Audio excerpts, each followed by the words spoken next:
श्रीमद् भागवत गीता अध्याय 3 कर्मयोग। कर्मयोग नामक तृतीय अध्याय में श्री वासुदेव कर्मयोग और ज्ञान योग के अनुसार अनासक्त भाव से नियत कर्म करने की श्रेष्ठता का निरूपण करते हैं। प्रत्येक प्राणी क्षण भर भी कर्म किए बिना नहीं रह सकता।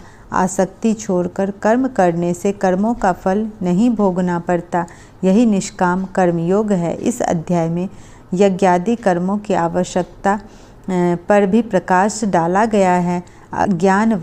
ज्ञानवान मनुष्य और भगवान के लिए भी लोक संग्रहार्थ कर्मों को बताते हैं। गीता में कहा गया है कि श्रेष्ठ पुरुष जो आचरण करता है वैसा ही अन्य लोग भी करने लगते हैं। जैसा श्रेष्ठ पुरुष मार्ग चुन लेता है वैसा ही संसार के अन्य लोग उसका अनुसरण करते हैं। अज्ञानी और ज्ञानवान के लक्षण बताते हुए राग द्वेष से रहित होकर कर्म करने के लिए प्रेरणा देते हैं। इसलिए निष्काम कर्मयोग के मार्ग का अनुसरण ही श्रेष्ठ है, जिस पर चलकर मनुष्य लक्ष्य को प्राप्त कर सकता है। अर्जुन बोले, हे जनार्दन, यदि आपको कर्म की अपेक्षा ज्ञान श्रेष्ठ मान्य है तो फिर हे केशव, मुझे भयंकर कर्म में क्यों लगाते हैं? आप मिले हुए से वचनों से मेरी बुद्धि को मानो मोहित कर रहे हैं। इसलिए उस एक बात को निश्चित करके कहिए जिससे मैं कल्याण को प्राप्त हो जाऊं। श्री भगवान बोले, हे, इस लोक में 2 प्रकार की निष्ठा मेरे द्वारा पहले कही गई है। उसमें से सांख्य योग की तो ज्ञान योग से और यौगिकों की निष्ठा कर्म योग से होती है। मनुष्य न तो कर्मों का आरंभ किए बिना निष्कर्मता को यानी योग निष्ठा को प्राप्त होता है और न कर्मों के केवल त्याग मात्र से सिद्धि यानी सांख्य निष्ठा को ही प्राप्त होता है। निस्संदेह कोई भी मनुष्य किसी भी काल में क्षण मात्र भी बिना कर्म किए नहीं रहता, क्योंकि सारा मनुष्य समुदाय प्रकृति जनित गुणों द्वारा परवश हुआ कर्म करने के लिए बाध्य किया जाता है। जो मूढ़ बुद्धि मनुष्य समस्त इंद्रियों को हठपूर्वक ऊपर से रोक कर मन से उन इंद्रियों के विषयों का चिंतन करता रहता है, वह मिथ्याचरी अर्थात दंभी कहा जाता है। किंतु हे अर्जुन, जो पुरुष मन से इंद्रियों को वश में करके अनासक्त हुआ समस्त इंद्रियों द्वारा कर्म योग का आचरण करता है वही श्रेष्ठ है। तू शास्त्र विदित कर्तव्य कर्म कर, क्योंकि कर्म न करने की अपेक्षा कर्म करना श्रेष्ठ है तथा कर्म न करने से तेरा शरीर निर्वाह भी नहीं सिद्ध होगा। यज्ञ के निमित्त किए जाने वाले कर्मों से अतिरिक्त दूसरे कर्मों में लगा हुआ ही यह मनुष्य समुदाय कर्मों से बंधता है। इसलिए हे अर्जुन, तू आसक्ति से रहित होकर उस यज्ञ के निमित्त ही भली भांति कर्तव्य कर्म कर। प्रजापति ब्रह्मा ने कल्प के आदि में यज्ञ सहित प्रजाओं को रचकर उनसे कहा कि तुम लोग इस यज्ञ के द्वारा वृद्धि को प्राप्त हो और यह यज्ञ तुम लोगों को इच्छित भोग प्रदान करने वाला हो। तुम लोग इस यज्ञ के द्वारा देवताओं को उन्नत करो और वे देवता तुम लोगों को उन्नत करें। इस प्रकार निस्वार्थ भाव से एक दूसरे को उन्नत करते हुए तुम लोग परम कल्याण को प्राप्त हो जाओगे। यज्ञ के द्वारा बढ़ाए हुए देवता तुम लोगों को बिना मांगे ही इच्छित भोग निश्चय ही देते रहेंगे।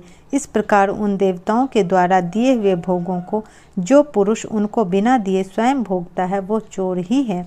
यज्ञ से बचे हुए अन्न को खाने वाले श्रेष्ठ पुरुष सब पापों से मुक्त हो जाते हैं, और जो पापी लोग अपना शरीर पोषण करने के लिए ही अन्न पकाते हैं वे तो पाप को ही खाते हैं।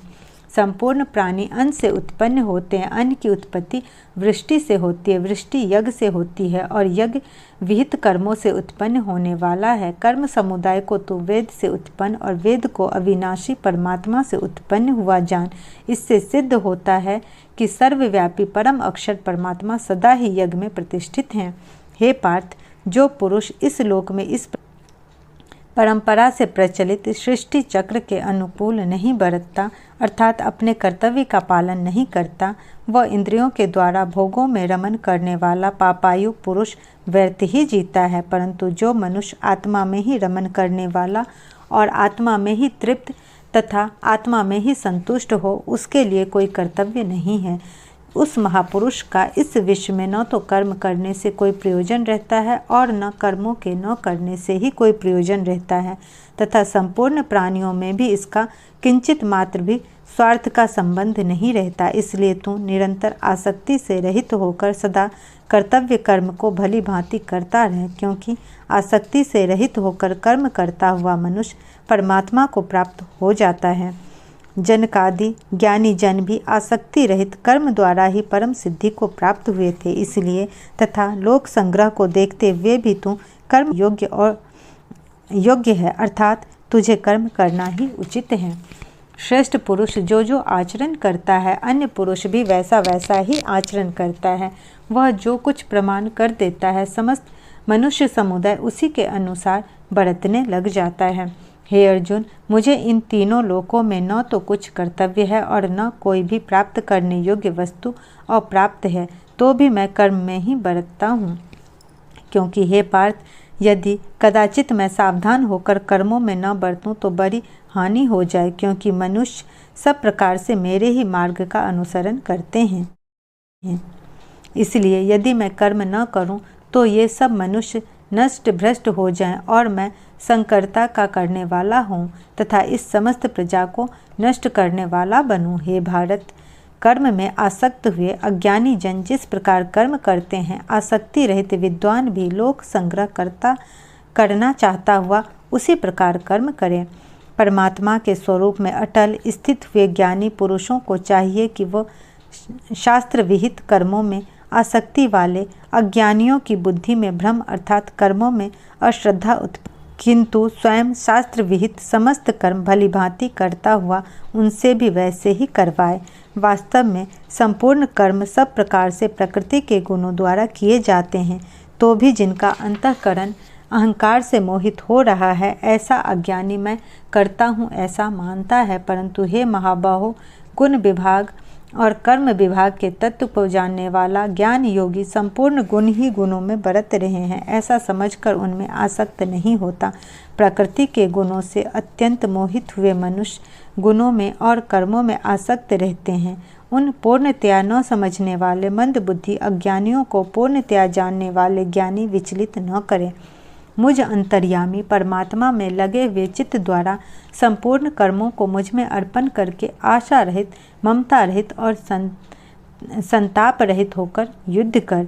जो कोई मनुष्य दोष दृष्टि से रहित और श्रद्धा युक्त होकर मेरे इस मत का सदा अनुसरण करते हैं, वे भी संपूर्ण कर्मों से छूट जाते हैं। परंतु जो मनुष्य मुझ में दोषारोपण करते हुए मेरे इस मत के अनुसार नहीं चलते, उन मूर्खों को तो संपूर्ण ज्ञानों में मोहित और नष्ट हुए ही समझ। सभी प्राणी प्रकृति को प्राप्त होते हैं, अर्थात अपने स्वभाव के परवश हुए कर्म करते हैं। ज्ञानवान भी अपनी प्रकृति के अनुसार चेष्टा करता है, फिर इसमें किसी का हठ क्या। इंद्रिय के अर्थ में अर्थात प्रत्येक इंद्रिय के विषय में राग और द्वेष छिपे हुए स्थित हैं। मनुष्य को उन दोनों के वश में नहीं होना चाहिए, क्योंकि वे दोनों ही इनके कल्याण मार्ग में विघ्न करने वाले महान शत्रु हैं। अच्छी प्रकार आचरण में लाए वे दूसरे के धर्म से गुण रहित भी अपने धर्म में तो मरना भी कल्याणकारक है और दूसरे का धर्म भय को देने वाला है। अर्जुन बोले, हे वासुदेव, तो फिर यह मनुष्य स्वयं न चाहता हुआ भी बलात् लगाए हुए की भांति किससे प्रेरित होकर पाप का आचरण करता है। श्री भगवान बोले, रजोगुण से उत्पन्न हुआ यह काम ही क्रोध है। यह बहुत खाने वाला अर्थात भोगों से कभी न अघाने वाला और बड़ा पापी है। इसको ही तू इस विषय में वैरी जान। जिस प्रकार धुएं से अग्नि और मैल से दर्पण ढका जाता है तथा जिस प्रकार जेठ से गर्भ ढका रहता है, वैसे ही उस काम के द्वारा यह ज्ञान ढका रहता है। और हे अर्जुन, इस अग्नि के समान कभी न पूर्ण होने वाले काम रूप ज्ञानियों के नित्य बैरी के द्वारा मनुष्य का ज्ञान ढका हुआ है। इंद्रियां, मन और बुद्धि ये सब इनके वास स्थान कहे जाते हैं। यह काम इन मन, बुद्धि और इंद्रियों के द्वारा ही ज्ञान को आच्छादित करके जीवात्मा को मोहित करता है। इसलिए हे अर्जुन, तू पहले इंद्रियों को वश में करके इस ज्ञान और विज्ञान का नाश करने वाले महान पापी काम को अवश्य ही बलपूर्वक मार डाल। इंद्रियों को स्थूल शरीर से पर यानी श्रेष्ठ, बलवान और सूक्ष्म कहते हैं। इन इंद्रियों से पर मन है, मन से भी पर बुद्धि है और बुद्धि से भी अत्यंत पर है वो आत्मा। इस प्रकार बुद्धि से पर अर्थात सूक्ष्म बलवान और अत्यंत श्रेष्ठ आत्मा को जानकर और बुद्धि के द्वारा मन को वश में करके हे महाबाहो, तू इस काम रूप दुर्जय शत्रु को मार डाल।